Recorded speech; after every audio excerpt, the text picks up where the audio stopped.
You didn't actually lose discipline. You actually didn't lose anything. You just lost the brain. The brain just forgot that it can trust you.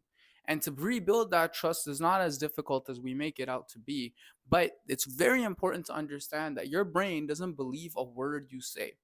And it's okay. I have the solution in the video. It's going to be a little gritty. It's going to take a little bit of time, but you can rebuild that trust with yourself and thus subsequently build discipline back up. If you don't know who I am, my name is Zain Hussein. I'm a registered psychotherapist qualifying. I'm also a coach. I'm also a life coach and a fitness coach, and I'm a realtor. I'm a lot of different things, but the main thing is I'm the founder of Unshakable Coaching, where we help South Asian men find identity, clarity, build discipline, and unlock their purpose in 90 days or less. And this and all of my videos are pulled directly from our program materials.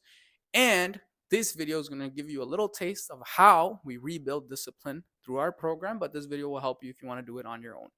So let's walk yourself through it. You tell yourself you're gonna go to the gym and you mentally get that image of two things. One is the before and one is the after. The before is, yo, I'm gonna get dressed up, I'm gonna look good, I'm gonna put on my, my young LA, whatever, I'm gonna take my I'm gonna feel good.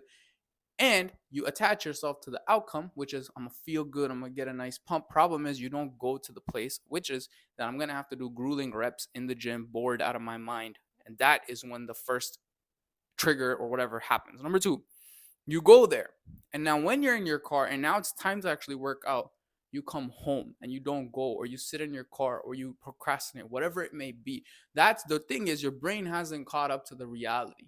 And that's what ends up happening most of the time when people are overloaded with a decision. We call this analysis paralysis, right? You're paralyzed by a decision. You're paralyzed by the analysis of this decision, or you're just paralyzed in general about that decision and you don't know what to do. So here's how you get out of it. Number one, let's take the identity analogy of a smoker. Okay, you have two smokers. One of them wakes up the next day and thinks to himself, oh man, it's time for me to smoke. And then realizes, I don't smoke anymore. I quit yesterday. Then his brain goes, oh shit, he doesn't smoke anymore. But it's important to understand what the brain is doing in there. Your brain's job is to survive. That's it. It's not there to protect you. It's not there to help you. It's not there to build you a comfortable environment. That takes a lot of work. The brain's basic default state is survive. Now, here's what's happened in the past. You got stressed and you smoked and you felt better. It's not important to know why you felt better because it doesn't have anything to do with smoking, but you felt better.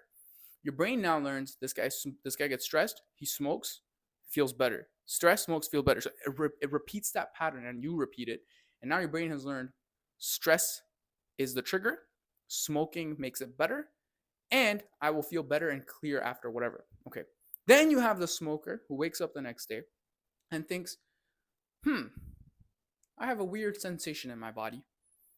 But it's funny because I don't smoke.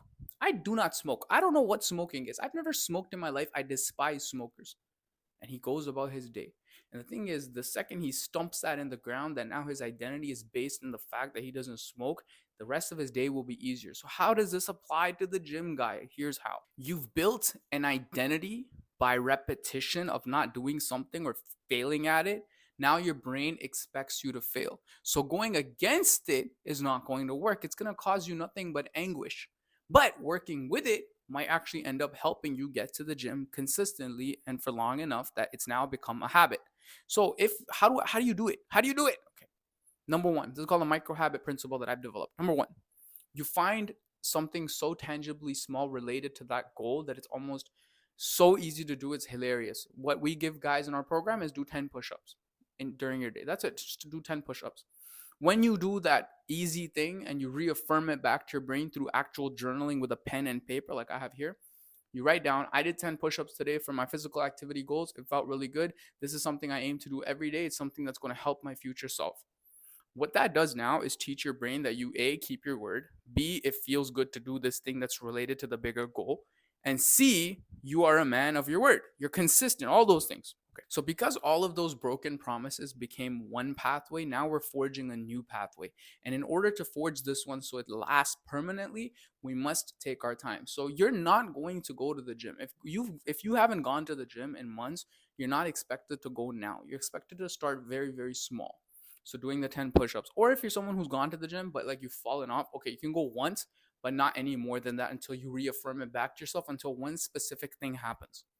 This is called the excitement. When you get excited about doing the next phase of that goal, you're in a really good place to not do that goal. Yeah.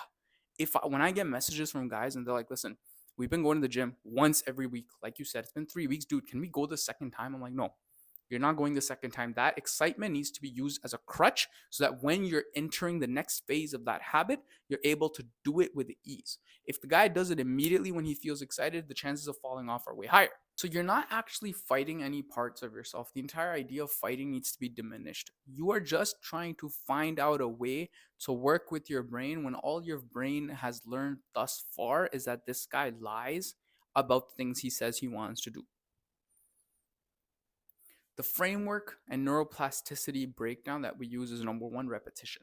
So doing the 10 push-ups a day and repeating it back to yourself again and again. I did this thing, it feels good. I did this thing, it feels good. I did this thing, it feels good. I keep my word, it feels good. I keep my word, it feels good. Writing it down. Number two, if you don't do it for any reason, like you fail, whatever, we don't even sit in that failure. We don't let it come up. We don't ever let it become a source of anguish. Like, oh my God, I didn't do. No. When I cheat on my diet, I don't track my weight for the next 3 days because I know it's gonna be higher. What's the point of seeing it? What's the point of seeing it and then telling myself, oh, I messed up? No, no, there's no point. So you just keep going. We don't even acknowledge it that much. Oh, cool. You didn't do your 10 push-ups. That's okay. Do it next time. Until it becomes a problem. 3, 4 times you're not doing it. Okay, now we need to have a serious chat. So the identity-based reformation principle that you're gonna use now, number one, is do less. Say less and do more. So you're not gonna tell people, bro, I'm gonna go to the gym now. Watch, I'm gonna get consistent. Watch. You have no idea how much people do this. Stop. Don't say anything. Just do the action until people watch and they're like, "Yo, you going to the gym?" I'm like, yeah, kind of sometimes.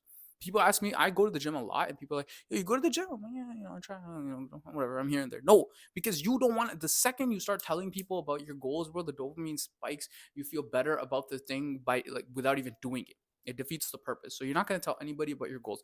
In fact, people in our program, bro, when they come in, we tell them, don't tell anybody you joined our program until you're done the program. Then you can say I did this program. We don't let people talk because when you talk, the chances of you doing it are way less. Number two, when you do that small task, you're going to repeat it back to yourself. This small task is associated with the bigger task of the discipline that you want to bring in, which for the sake of this video is the gym. When you do that task, you write it down every day, how good it feels to do that task, why it's important that you're keeping your word to yourself, and how excited you are to do it again the next day. And when you do that long enough, maybe 30 days, maybe 40 for some people, maybe longer for others, when you do that long enough, it transcends into every aspect of your life because the brain's neural pathway about believing yourself is not just, I believe that I'll do push ups. It's, I believe I'll sit down and do my homework. I believe I can do, I can go to school. I believe I can do this. I believe I can do that. And that transcends into other aspects of your life, which is why so many people, bro, when they go to the gym, when they use the gym as their first crutch to in self-improvement, whatever, it ends up changing their whole life because that is how the basic fundamental neural pathway is built. I am disciplined because I go to the gym and track my meals. Great. I can be disciplined in entrepreneurship. I can be disciplined in business. I can be disciplined in school, whatever it may be. If any of this helped, if any of it, if you have any questions, if you have anything that you'd like more for me to talk about, comment it down below. In our descriptions, a link to get your free clarity call, no cost. Come in, let's chat about your goals, let's see where you're at. We'll give you a 30-day action plan for free. And as usual, bro, subscribe and do all that stuff. I'm not a YouTuber, I just sit here and talk. So peace out.